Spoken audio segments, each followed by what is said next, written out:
The Lord bless you, Heartdwellers, with His very real peace this day.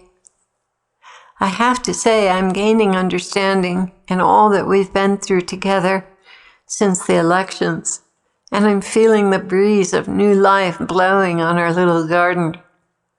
I'm grateful for the time I've had to look at what still remains to be done since the Lord brought us to the very precipice.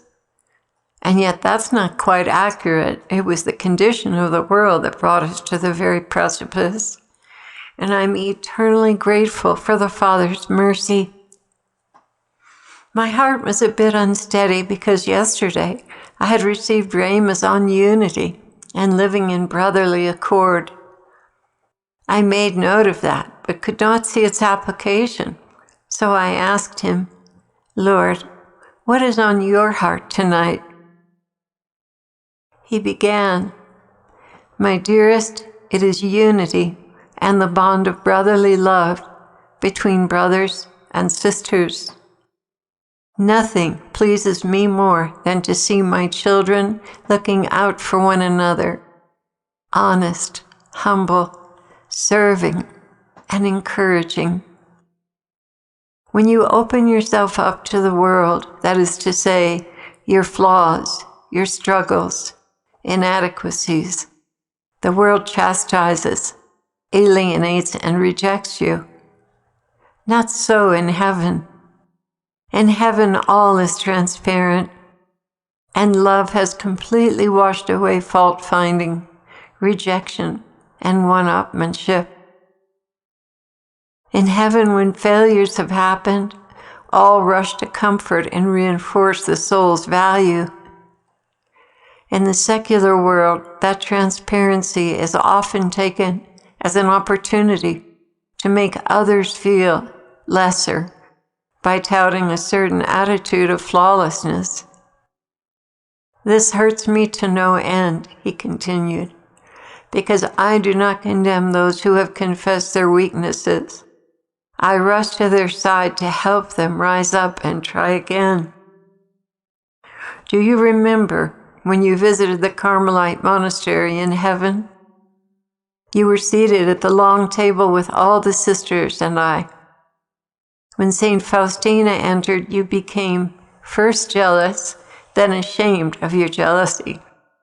And what did she do?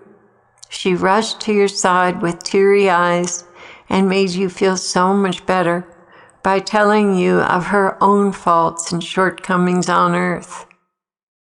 All the other sisters agreed, and soon your peace was restored, along with joy for having the opportunity to know such souls and to be loved by them. My children, you are not of the world.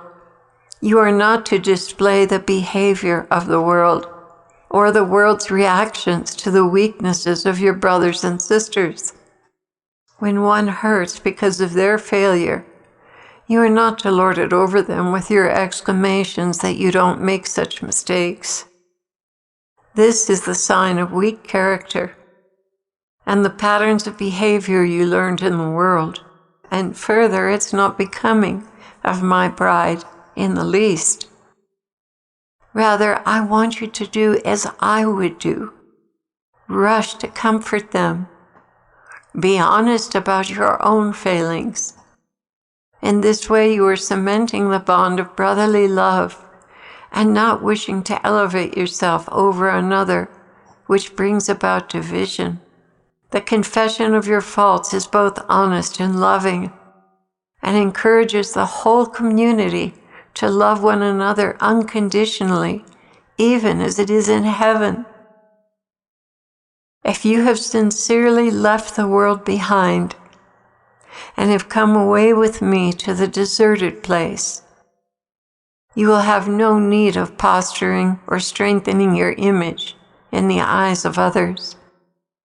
Rather, you will recognize a breach of brotherly love and humility and feel deeply convicted. When these things happen and you feel the need to prove yourself wiser, stronger, and more endowed than others, you are bringing with you the alienation of the world that causes division, conflict, and downfall. If this community is to be as a little heaven on earth, each of you must hold one another in the highest regard, and yourselves in the lowest. This was the posture of my mother. She genuinely saw all others as better than herself. Why? Because she was aware of the privilege she received in being born into a holy and devout family, thereby safeguarding her from the toxic attitudes of this world.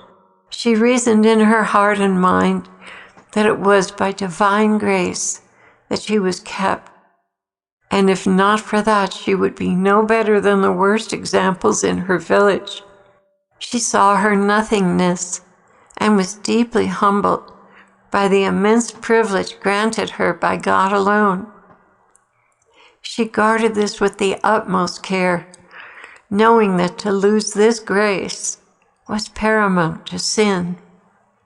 Because of her penetrating self-knowledge and humility, she looked upon others as more perfect than herself, and thereby safeguarded the treasure her Heavenly Father entrusted her with.